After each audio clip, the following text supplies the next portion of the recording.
Welcome back to the Knitweekend podcast, guys. It is officially fall cast-on season. So we're talking color work, we're talking cables, and also I'll be finally announcing that Lonely Skeins project winner. So if you've got a few minutes to spend with me, go grab your project and I'll meet you back here.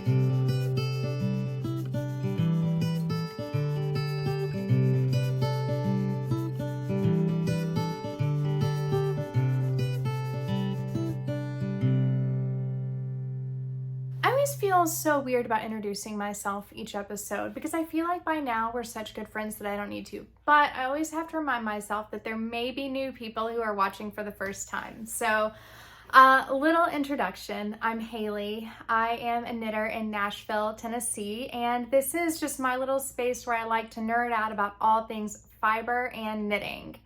I do have a co-host in this podcast who's decided to join me. We'll see how long she sticks around. Her name is Sweet Georgia Brown, otherwise known as Joji. She is my almost 9-year-old Burmese cat. So you will see her get up to all kind of antics on this podcast. I know a lot of you just watch for her and I'm not offended by that.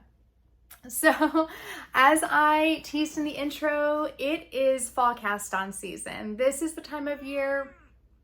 You're excited about fall cast-on season too? No, ma'am. We don't do that. That's not good. Georgie, forever the show stealer. Anyway, as I teased in the intro, this is fall cast-on season, which is when all of those wonderful sweaters with a bit more detail behind them are coming out from the pattern designers. And I just want to cast on all the things. But particularly this time of year, I am drawn to cables and also now color work. In my 2024 knitting goals, I said I wanted to have a colorwork sweater completed by the end of the year, and I have cast that on. So I will be sharing all of that with you. But first, I do want to just thank everybody for playing along with the Lonely Skeins project this year. We started it straight away at the beginning of the year and continued all the way through the end of September. A few of you emailed me your projects, you tagged me on Instagram, and so many of you look like you made a lot of progress on your Lonely Skeins, which was very exciting to see. So I have just been to the hairstylist and she always has impeccably manicured hands. So I did ask her to do a little hand modeling for me and draw the winner. This is nothing fancy. I just wrote down all the names from all the entries, threw them in a bag, and she has drawn the winner.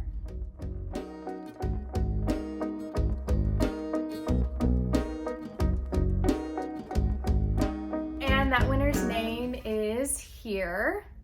I do not know how to pronounce this, so if this is you, then please reach out to me via email. My email is in the description below, and let me know if you would like a pattern 6-pack of your choice via Ravelry, or if you prefer an e-publication download for a larger quarterly or book. And if I don't hear from you by the next podcast filming, then I will move on and draw another winner. So do make sure to get in touch with me soon. And thank you so much for participating. It was super fun. As I mentioned, just getting back from the hairstylist and decided to take advantage of a little quiet time. My husband and the dog are out, so it's just Georgie and I. And we're gonna see if we can get through this full episode without interruption. I don't know if we'll do it, but we're definitely gonna try. And I think before we move on to talk about whips and finished objects, honestly, I haven't decided if we're gonna go to whips first or finished objects first. We'll just have to see. Because I feel like I've got a really great one in both categories right now. But before we go there, let's talk about what I am wearing. This is the Gloam sweater by Caitlin Hunter. And in an effort to maybe cut down on some of the editing that I do on this podcast, because honestly, that is just not my favorite part of this, I decided that I am gonna just show you the pattern cover from the iPad so that you get to see what it looks like and I get to save myself time on editing. So this is the Gloam. I guess it's a cardigan, not a sweater.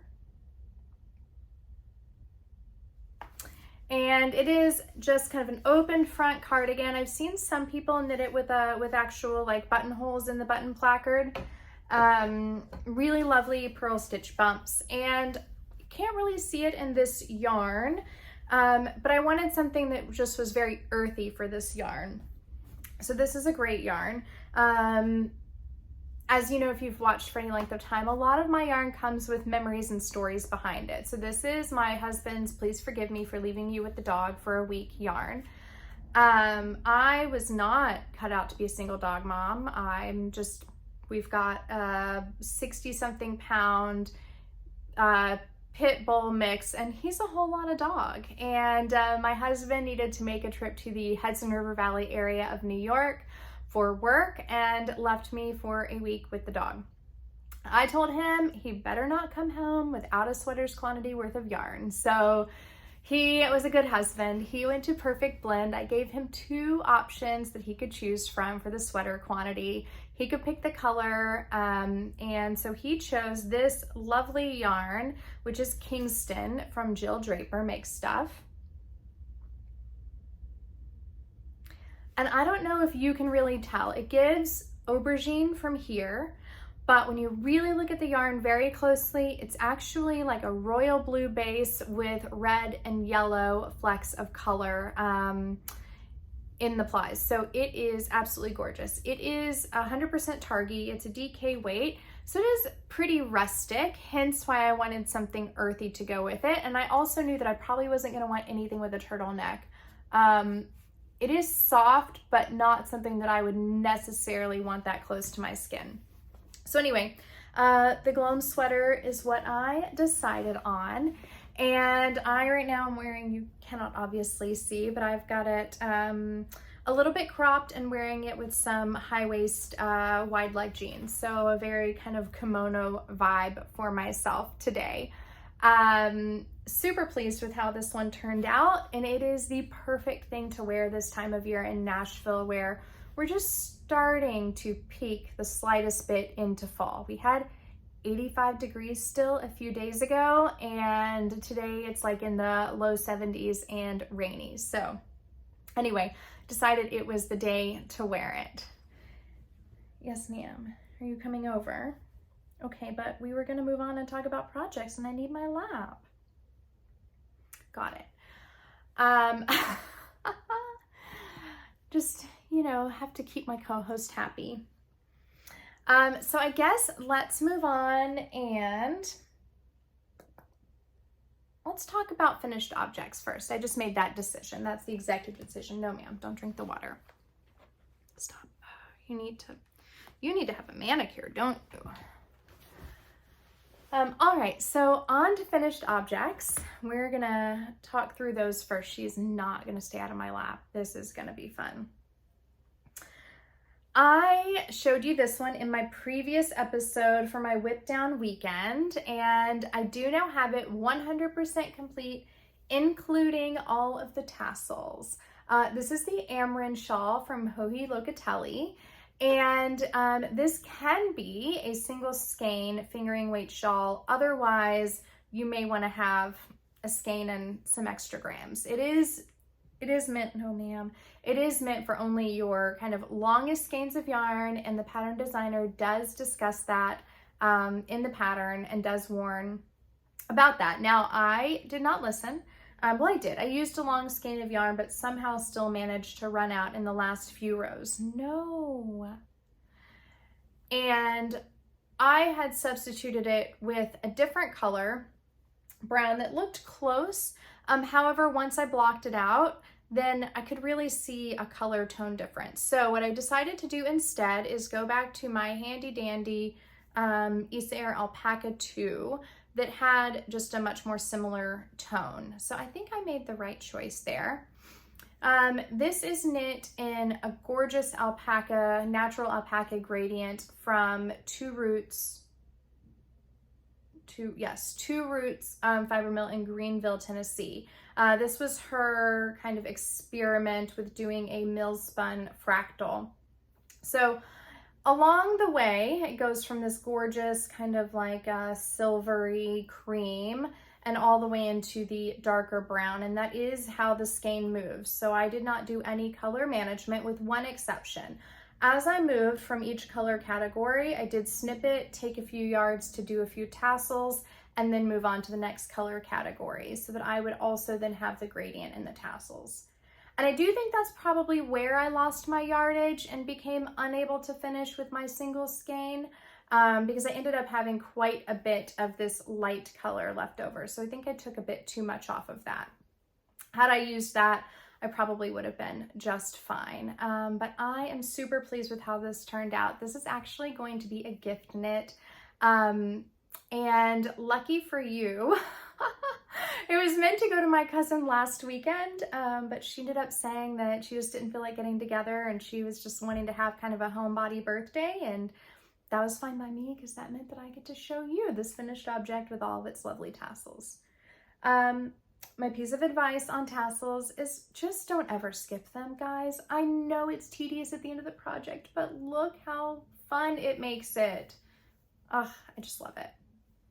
So one of the things that I did talk about in that whip down was that I do not know how to style a crescent shaped shawl. So I spent a lot of time kind of playing around in the mirror with this shawl. I'm trying to make sure that I put it on right side out. And this is kind of what I came up with, that if this were my shawl and I were going to be wearing it, I think I would just be wrapping until I can wrap no longer, especially with this gorgeous color gradient. Yeah, I just think it's really beautiful. And then maybe off to the side like that. We could tuck this in if we wanted to. But that's how I think I would style a crescent shaped shawl for myself. Anyway, so again, the Amren shawl by Locatelli, my first finished object. I do have quite a few. I'm kind of nervous this is going to be a little bit of a long episode, hence me trying to really cut down in the editing.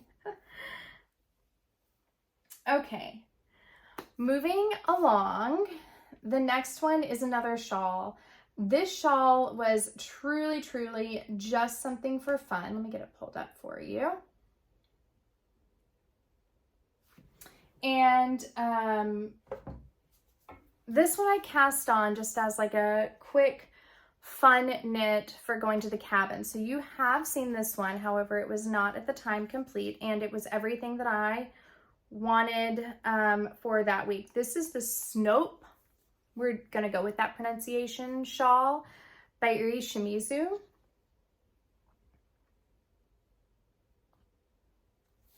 And it is like an elevated Sophie shawl, if you will. So it's all garter stitch, but it has these really fun triangles that are shaped using short rows. So it's kind of like a cross between a Sophie and, oh, what's the Pearl Soho? You know, the one that everybody does. I haven't knit it, hence me not, the half and half triangles wrap. There we go. Kind of a cross between the two. So it has the shape of the Sophie shawl, but it has the kind of short row involvement of the half and half triangles wrap. And this is meant to be another gift for a birthday in November, but I honestly don't know if I can do it.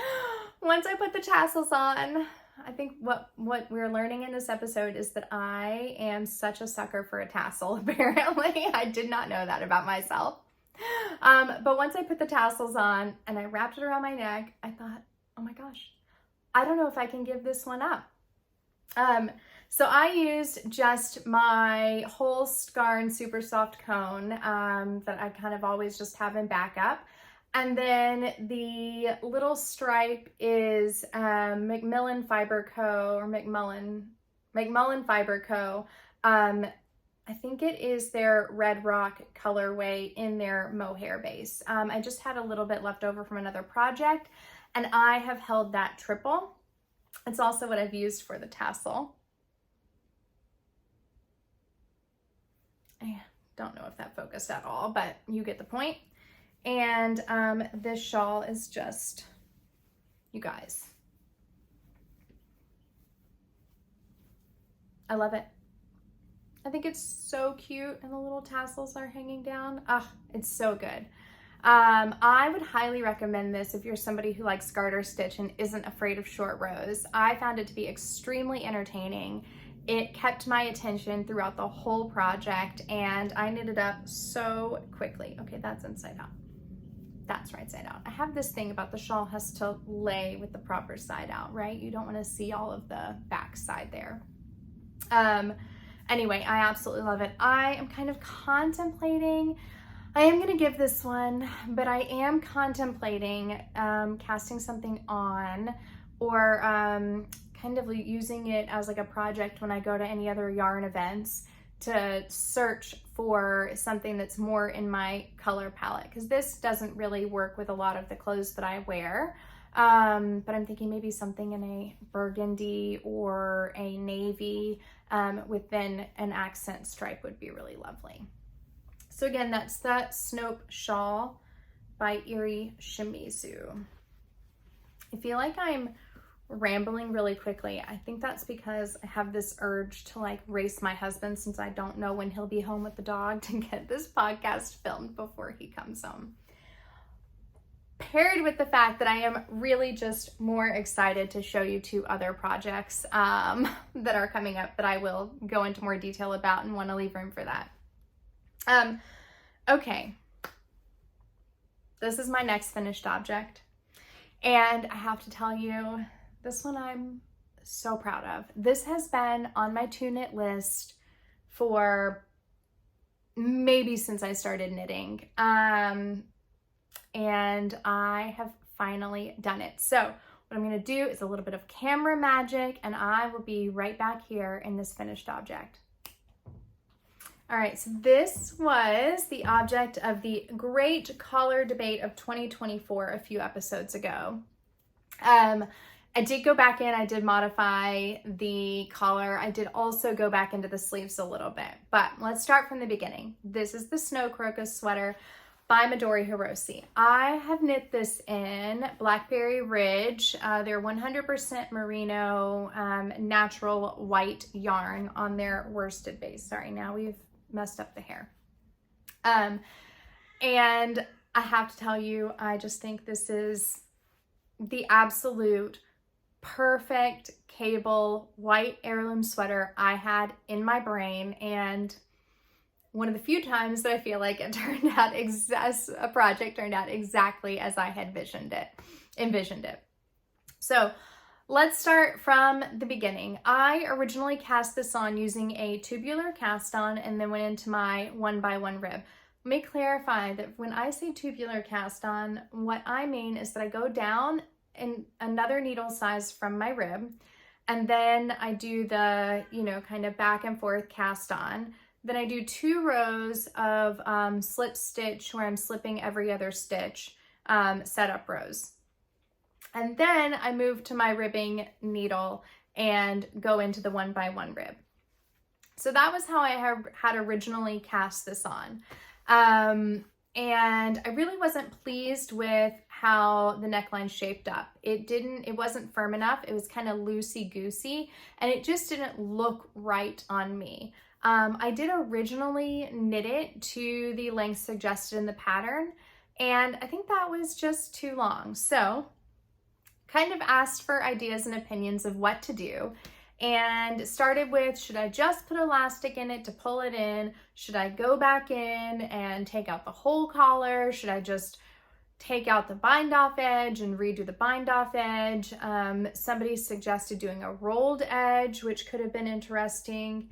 And ultimately, what I realized after I had finished this sweater, let me say this too, I did not do anything to the collar until I had finished the sweater, because I just thought, let's wait, let's see how it fits once all the sleeves are done and everything is pulling down. Once the body is done, then we'll really know if this collar is going to work or not going to work for me. So Anyway, once I had finished the whole sweater and I decided to go back into the collar, I tried it on and I realized that part of the issue was, for me, the collar was just much too high. I mean, it looked similar to what was in the pattern, but it just did not work on my stature. So I folded it down and kind of played with where I wanted the length to be. Then I marked it and did the painstaking and terrifying thing of cutting the yarn and getting back to active stitches. So I did end up taking about, I would say, a 1/2 inch off the length of the collar. And then I redid my bind off with just a like standard pass 1 stitch over bind off that you would use. So it's not a stretchy bind off, but the collar is wide enough that it's fine. This is not my go-to bind off in most circumstances, but I do think here in particular, it adds that stability and that firmness to the collar that it really needed.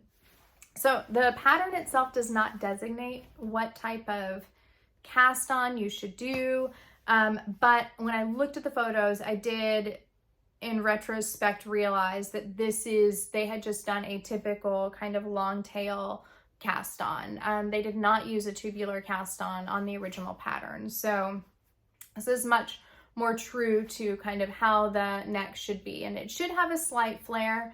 It also offers a folded down collar option, but I just wanted a little bit of a mock neck, which I'm super pleased with.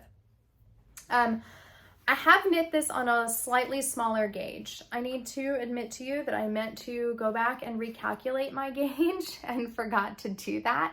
Because I think this pattern does have quite a bit of oversized or quite a bit of positive ease in it.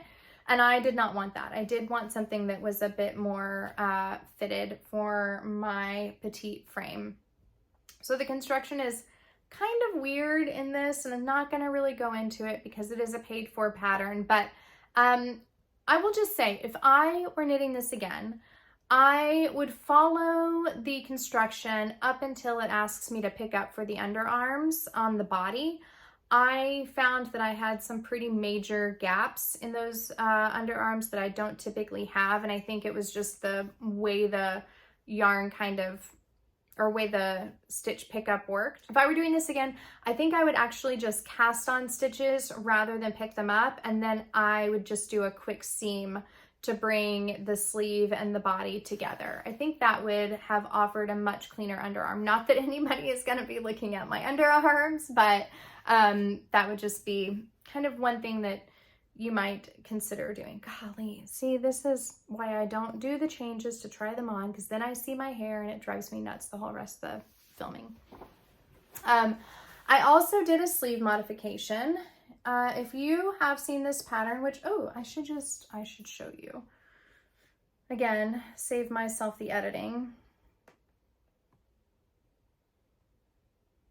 You can bear with me and talk amongst yourselves for just a quick minute while I get this pulled up for you. This is the original pattern. And you can see there's a pretty massive balloon sleeve and a very exaggerated cuff. Love the drama, just not super wearable or my style. So what I decided to do instead is to incorporate 2 decrease rounds in the sleeve. I think I did one at 6 inches and one at 10 inches. And then I did the first decrease round for the cuff. And I have left... Ooh, let me check my notes. By the way, I was a good podcaster, and I did actually do pretty extensive Ravelry notes on this one for you. I haven't posted all of the final measurements for the sleeves and everything, but for the most part, you do have some pretty good notes there. Okay. I don't know how many stitches I decreased down to. I can't find it easily, and I don't want to keep you waiting. I feel like I decreased down to 30 stitches for the cuff. So I left more stitches on the cuff than what the pattern suggests. I had originally decreased all the way to what the pattern suggested, and the cuff was just way too tight and uncomfortable for me. So I gave myself back a few more stitches and redid the cuffs and knit them to basically a bracelet length sleeve, which I feel like is a really good choice for myself. I also then took the body and I can't show you because Georgie's in my lap. So I will, I guess, have to edit in a little bit to show you where it is in the body. But I did take the body down to only 8 inches from the underarm. And I only did the first decrease round, so taking out 12 stitches. She does have 2 decrease rounds before the rib, but I only took out 12 stitches, so it's not quite as cinched in as the pattern. That's because I already was knitting it at a smaller, like less positive ease, and I thought if I take this in anymore, I'm just gonna have a really tight waist. So I only decreased for 12 stitches and then did 3 inches, maybe 4 inches, 3 or 4 inches of 1x1 rib and used a tubular bind off with slip stitch setup rows on the body. So it comes just covering the waistband on my high waist pants, which is one of those where I was obsessively trying it on to get it to exactly the right length. I was super pleased with this yarn and that it definitely held its same shape when I blocked it out. So I didn't really have much change in the shape of the garment overall. I just got a little more drape. And I think it's just perfect. It's exactly what I had in my brain. I have one mistake row though, and I'm curious if you can see it. I can barely see it. And it was kind of one of those where I was like, you know what? The likelihood that anybody is going to notice this is slim to none, and I am just moving on. But I do have one row where I purled in this middle cable area when I should have knit, and I think it's this row right here. And I think where it hits on my bust, it is easily camouflaged, so I decided just to keep it and be fine with it. But I am kind of low-key obsessed with this little run of cables on each side. I just think it's so sweet. This pattern is 60 pages long. It is a head-spinning pattern. It's because it is very size inclusive and each size has separate sections within the pattern.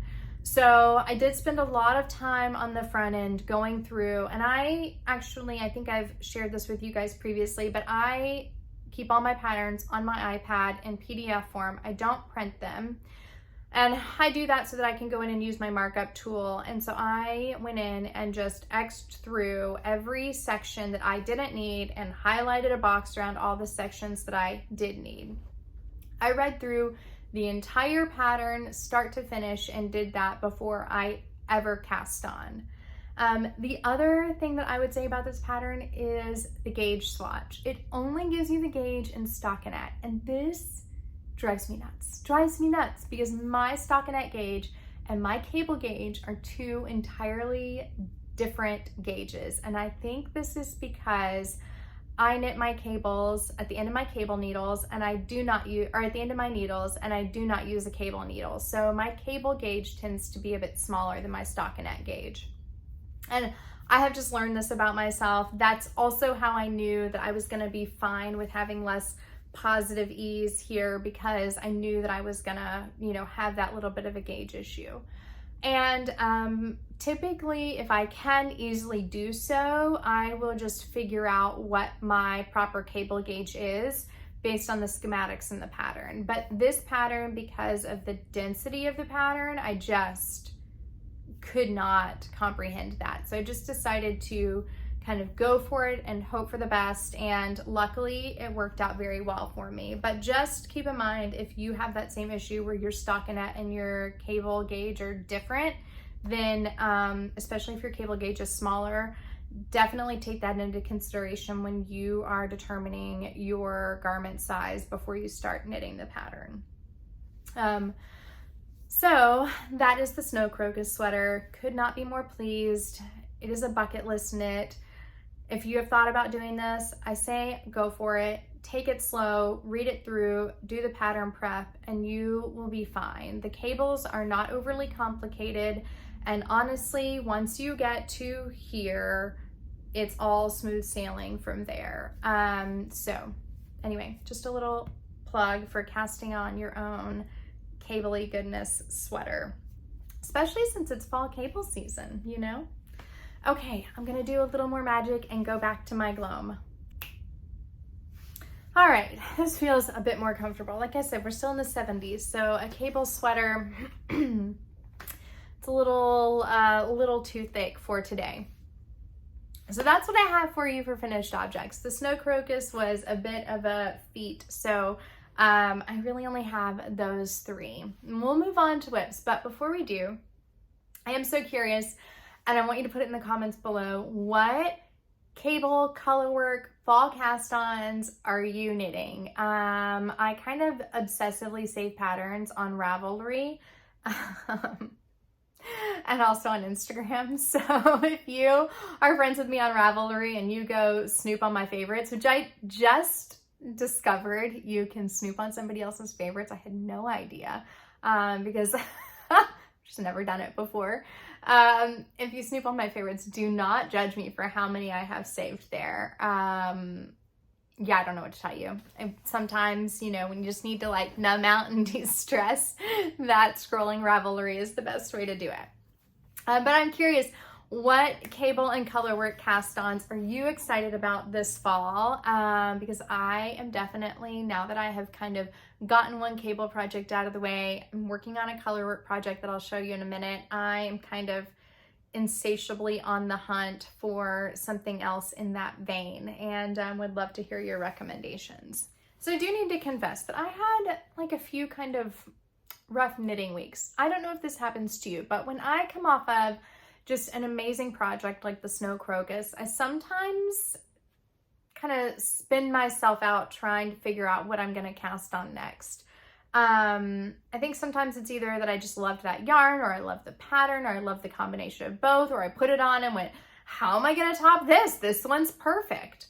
Which that one doesn't happen super often, but it did here. So I kind of got in my head a bit and trying to figure out where to go. I think part of this is I am somewhat, I don't want to use the word perfectionist because I think that that is a little bit negative and critical of myself. But I want to just say that I'm particular about choosing the right yarn for the pattern to kind of have the outcome that I am looking for. And most of the time there's nothing wrong with that. And what that does do is it gives me a lot of knits that I enjoy. Yeah. That I enjoy wearing. But sometimes it can also just keep me in my head way too much. So I've had this yarn in my stash. It's one of my yarns that I picked up in Norway. We went to the Hillesvåg mill, and it's just this gorgeous kind of orangey red.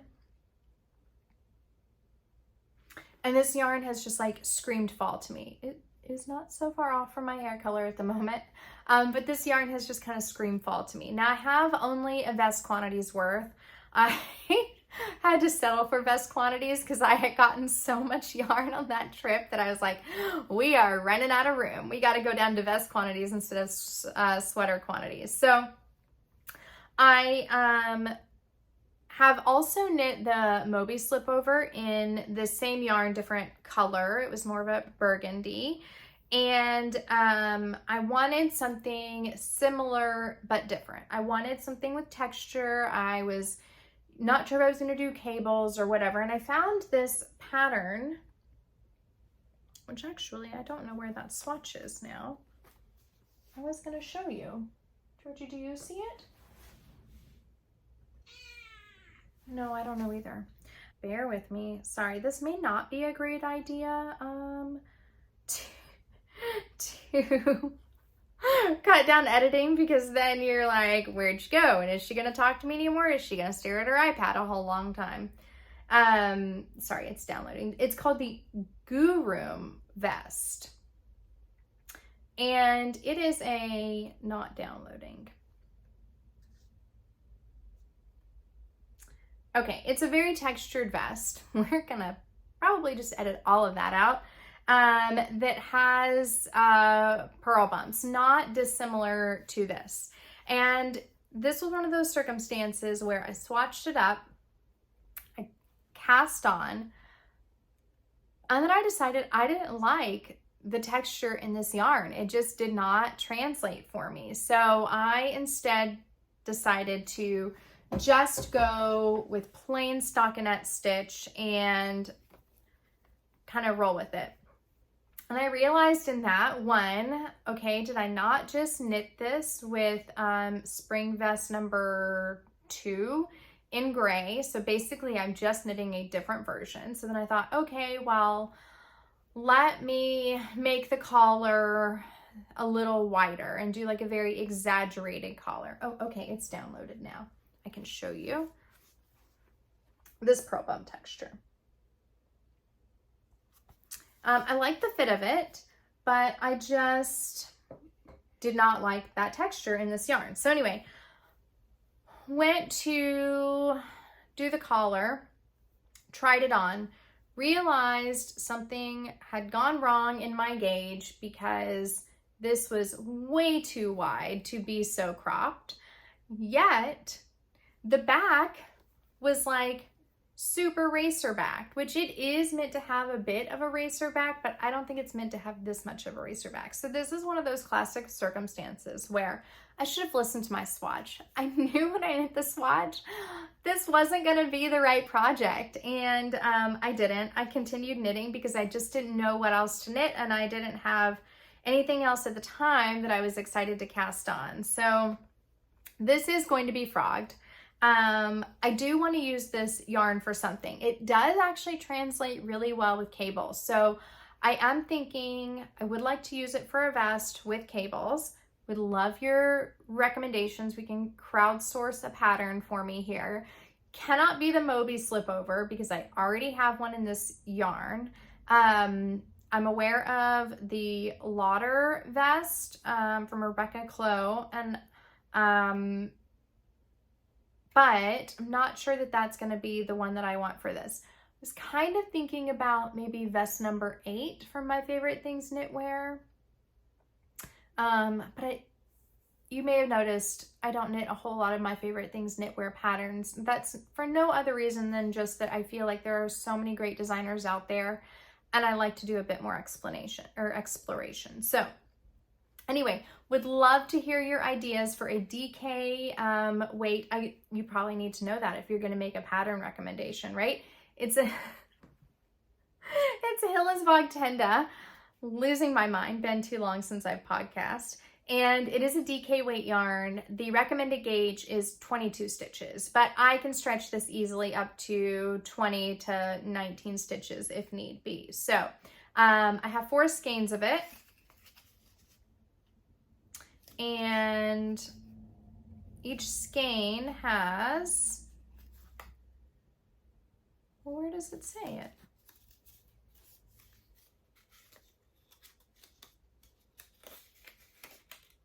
"260 meters. So roughly just over 1,000 meters. And you can do the yards calculations on that if you want to. So roughly 1,000 meters of DK weight yarn meant to be knit at a 22 stitch gauge. Share your ideas with me and I will frog this and reclaim that yarn. So then after getting kind of caught in my head for way too long on this, I decided that I was just going to go into my stash. I was going to pull a yarn that I'd been wanting to use and I was just going to do a couple swatches and then cast it on, get out of my head. And so I decided to swatch this yarn. This is a 100% Shetland DK weight yarn.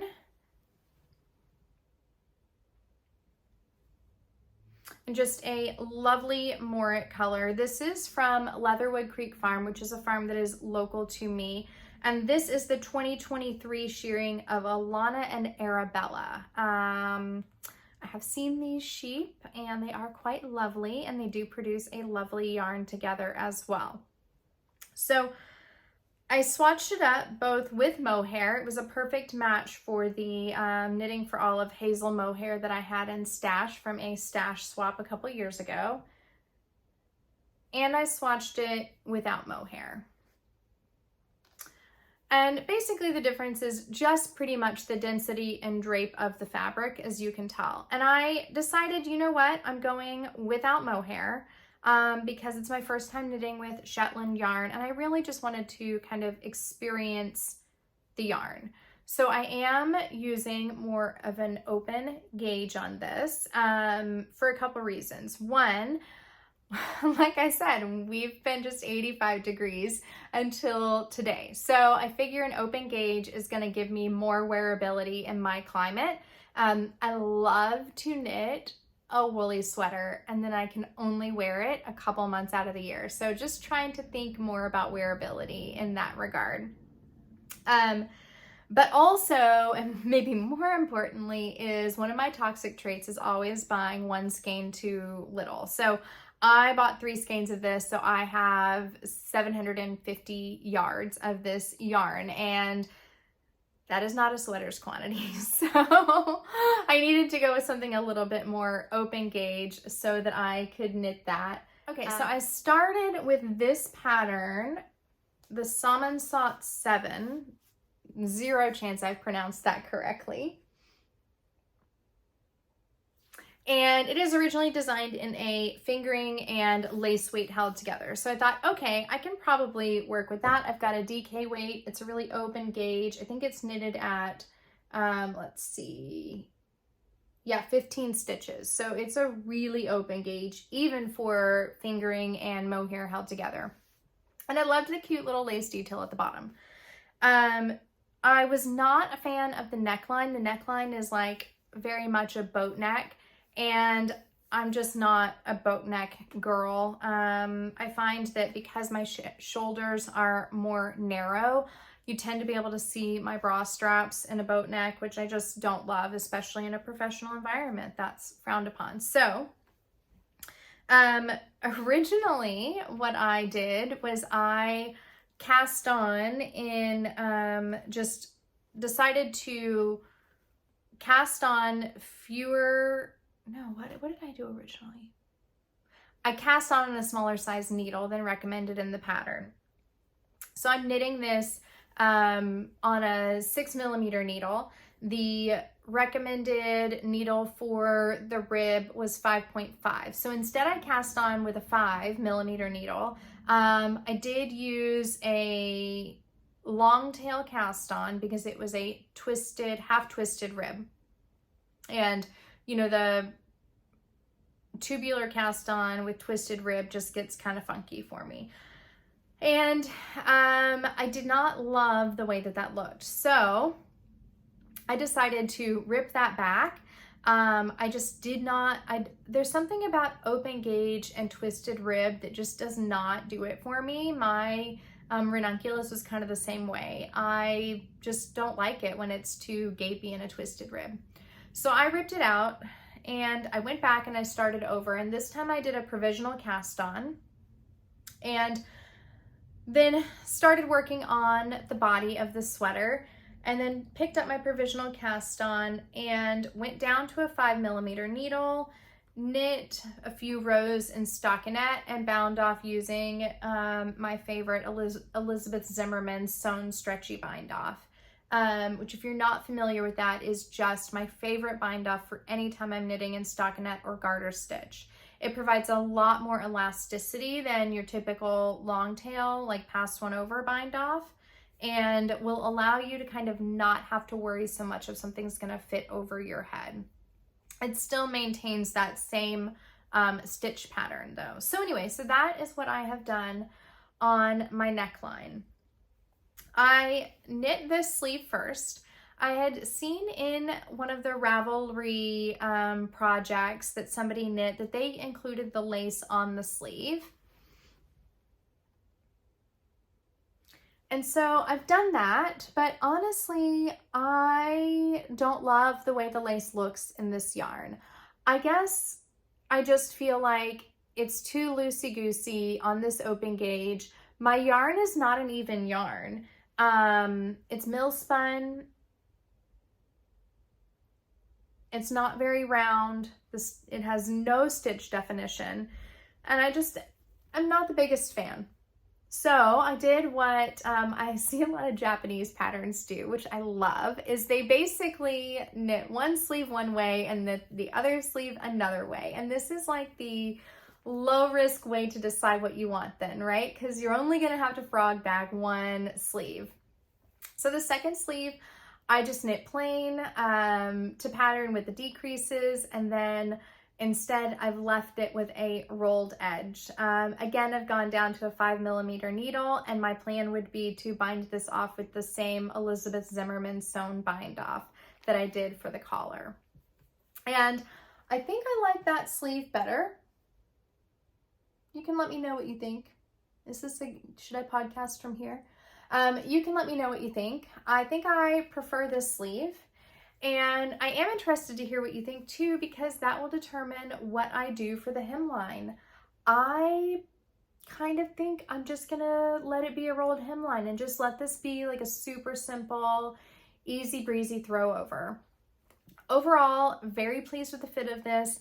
I did nip it in a little bit below the bust. I did 2 rounds of decreasing just for I did 2 rounds of decreases, 4 stitches total. So I've taken about 1 inch of width out. And yeah, I'm really just kind of, you know, easy breezy, get me out of my head, get me moving again, and allow me to have something to knit while I worked on my swatches for my other projects. So I did completely abandon this once my swatches were done. So I do at some point need to come back to this. But basically it's pretty much just ready for the hem, and then to rip this back and do the plain sleeve if that's what I decide to do. Probably even if you tell me you like the lace, I'm probably still gonna do it plain. You can give me your advice. I don't know if I'll take it. Just being honest. So, oh, Georgie, no ma'am. Oh, I know, it's so tempting when there are so many strings. So, okay, so that's 2 whips. One we're gonna frog, one we're gonna finish. I guess that means we are now ready for the whip that I am most excited for. And as I mentioned, one of my goals of 2024 was to do a Colorwork sweater. So I saw this sweater, I fell in love with it. I know so many of you did as well. Also loved that it was knit on worsted weight gauge, so that makes it just a little more approachable. And of course, I am talking about the Bergman Sweater, also by Caitlin Hunter. So you can see, like, I kind of also dressed in theme. I didn't want to give it away. I didn't want to say it earlier. Like I said, this is a worsted weight colorwork yoke sweater. There is also colorwork at the hem and on the sleeves. And it is originally designed in Mungo from Red Rosaria, or from Rosa Pomar. And that's a yarn that I've always wanted to try. But I decided that I was gonna work slightly from stash on this one. So I had another yarn that had been sitting in my stash for a couple years. I bought this actually to swatch for the Snow Crocus, but then did a pivot and did the Blackberry Ridge instead. This is Delana. And this is not something that I'm gonna try to pronounce, but it's a 100% merino yarn, 50 grams, and recommended gauge is 18 stitches. So perfect for this pattern. It is like the perfect combination of Manchalope and Moda, if you're at all familiar with Wool Dreamers. I'm equating it to kind of put them in the same family because they're both Spanish wools. This is 100% merino. Manchalope is the unspun, and Moda is, I want to say maybe 3 plies spun together. So both, I think, are woolen spun, or well, I think the Moda is woolen spun. So this is like such a happy medium between the two. It is so light and so airy. I've read online that it's woolen spun, but I think it's actually like just barely spun. it does break, and I have broken it quite a few times just getting used to it. But the good news is it felt easily back together and it's like it never happened. So I had this gray color in stash. Also, if you go on Ravelry and you try to look at the colors on this, they are all mislabeled, they are all wrong, and you cannot get any sense of the color. So anyway, this is the gray, not the light gray, just the gray. And then I got this, I should say, I got this from McMullin Co, from Lucinda. She's the one who recommended this yarn to me all those years ago. And so when I started looking at the Bergman sweater, I thought this could be really interesting to knit it in because it's light, it's airy. In my climate, I don't want a colorwork sweater that's too hot. You know, you could go something like Let Lopi, which is very approachable, but then that sweater is gonna make you sweat. So I decided on this. I went back on the McMullin Co website and I ordered a contrast color, which is this dark brown. Now I will say this is where Ravelry was not helpful in this one. Most of the time I go on Ravelry, I can look at the colors and I can get a pretty good sense. This definitely had more chocolate and warmer, like not quite as dark as I expected it to be. I thought it was going to be more of a black brown, if you know what I mean. Does that make sense? Like a brown that's almost black. So this one definitely has more chocolate. It's lighter. And when I saw them together, I was like, I just don't know. I don't know if this is going to be right. But I decided to go with it. Now, when I bought this, Lucinda is, well, she only has a little bit left. I bought her out of the gray, so she has no more of this. And she does have some brown and light brown left. She does have it on super sale. So if you are interested in this yarn, do not walk, run to McMullin Co's website and get some. I think she has like something like maybe an item count of like 50 of each of the balls. And these are 50 grams. So you're going to want probably at least 10 to 16 balls, depending on how many yards you typically have for your sweaters. So I have 5 of these and 3 of these, which means we are going to be playing yarn chicken on this project. I already know it. I'm almost pretty confident that after my swatching, I do not have enough left of this to finish.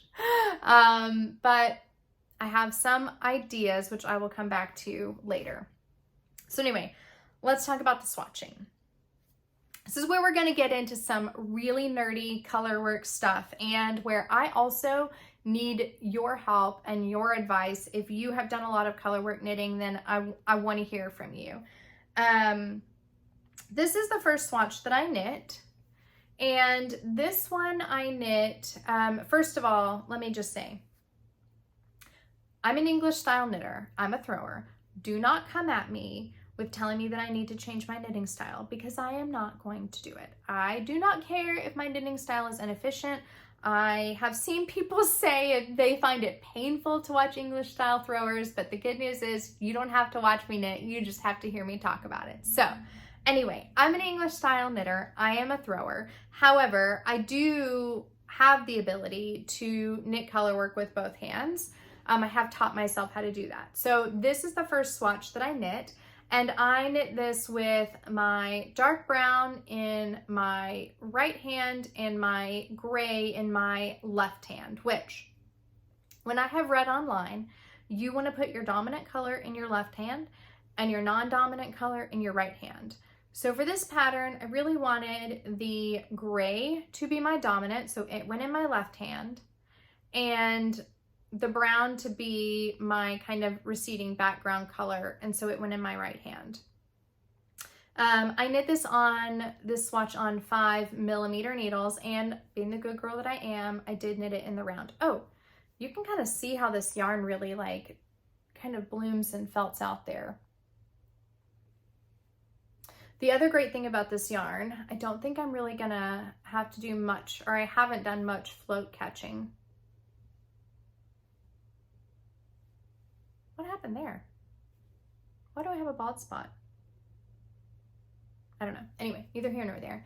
I don't have to do much float catching because this is really going to felt to itself, and I'm not going to have to worry much about that. I've only caught them just on like the rows where I really kind of have a lot of space in between.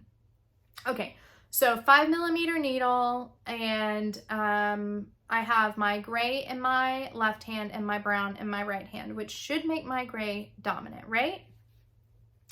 This I knit with both hands, with my right hand for both yarns. So on this, obviously, since I don't have anything in my left hand, I just focused on stranding the gray underneath the brown. And I knit this on 4mm needles, making sure to really like stretch, or sorry, 4.5mm needles, making sure to really stretch my stitches out on the needle as I knit. So if we look at them both together, and even my husband, who is not a knitter, pointed out that this one, the gray pops more than this one. So that must mean this one did not in fact treat my gray as the dominant color, even though it was in my left hand. So is this a lie that people tell you that putting it in your left hand means it's the dominant color? Is it possible that for me, when I knit with both hands, it's my right hand that's dominant? Versus this, where I just focused on like where I'm gonna strand it. So really put a lot of thought into, okay, I want to be successful on this. I want this to be a sweater that I love. I don't want this to be a throwaway. Let me come up with a strategy. So then I knit a swatch with just the brown in flat stockinette. Which I know I should have knit that in the round, but I also knew I was gonna need to reclaim some yarn to be able to finish this project. So, and yes, I know I can knit these longer so that I can lay it flat and still be able to reclaim it. But in any case, I didn't do that. So what I decided is I, first of all, am off gauge. The gauge for this is 18 stitches by 28 rows. And with my knitting, I was not gonna get to that 28 rows on an 18 stitch gauge. What I kind of decided was more important is that I was consistent between my plain stockinette and my Colorwork, so that I didn't have any like crazy gauge differences throughout the sweater. And also that I was mindful of the row gauge, because this is a circular yoke sweater. So that row gauge does matter if I don't want my armpits to be down to my waist. So my happy medium that I'm working with is a 20 stitch gauge and a 20 stitch by 26 rows gauge. So that's a pretty happy medium. And to compensate for that, I have gone up one size in the pattern when I've cast on. So this is what we have so far. Now, let me just start by letting you know that I made a mistake right from the get-go, because it is not meant to be knit with a 1x1 rib neckband. But you will notice that is in fact what we have. Okay, I just heard the car door, which means the dog and the husband are home. So we'll see how disruptive this is going to be. We may need to pause and restart. But I didn't notice that until after I had finished the short rows. So I decided we are just going to roll with it, and it's dark. Probably nobody is going to notice. What I'm curious about and what I want to know from you is, do you think that I can do the like recommended rib on the sleeves and on the bottom of the body, even though I have the 1x1 rib? Can you combine two different ribs in one pattern? Hey! No. I'm sorry, did I interrupt your podcast? No, it's okay. I'm sorry. It's okay. No buds. My bad. Love you. Georgie and Buster are not the best of friends. She cannot stand him, particularly when he sticks his nose in her face. So, Anyhow, so I'm curious, can I? Because I really like the rib suggested in the pattern. I just goofed and didn't do it and don't feel like ripping this back. So do you think I can combine them? Or do you think I should just go with the 1x1 since that's already what I have going on? So I am just about maybe 3/4 of the way through the chart. And I'm really pleased with this so far, you guys. I hope I'm not jinxing myself. I hope I'm not going to come back to you in the next episode and say, oh, it's not good. But I think so far I'm feeling pretty positive. So first, Colorwork yoke sweater underway and feeling very happy for that. Also, I will just say I did convince my friend Kat to cast on with me the same night. She is knitting the Badger in Bloom, and so we are just doing like a very informal Colorwork yoke knit along, and I do owe her still a progress photo because today is Saturday, and I told her I would have a progress photo for her by Saturday. So when we get done with this, then I'm gonna go take a photo and be able to send that over to her. If you want to join us in our little cowl, we are not like there is no hashtag, there is nothing like that. We are just excited to be knitting Colorwork yokes. Cast one on, tell me about it in the comments, tag me on Instagram, even though I'm not on there much, DM me a photo, email me a photo, I'll be excited for you. Of a weird way. You know what I just found on the floor? That swatch I was looking for that I was gonna show you. So if you remember about 20 minutes ago, we were talking about the Gur Room Vest and how I swatched it but didn't like it. Yeah, what do you think? I mean, I just think it's kind of, it didn't wow me. So anyway, should have listened to that swatch. Listen to your swatch. Knit a swatch and then listen to it. If it feels wrong, don't do it. That's the moral of the story there. So, my feet are asleep. I'm sitting crisscross. Joji is in my lap and she looks quite content and comfortable. But I do think it's about time for me to break up this knit weekend party and go say hello to my husband. So, thank you so much for hanging out with me. Remember, if you're the winner of the Lonely Skeins project, please get in touch. Anybody else, I am not asking you for information, so do not respond. If any bots are down in comments, let me know. As always, thanks for hanging with me, and I'll see you next time.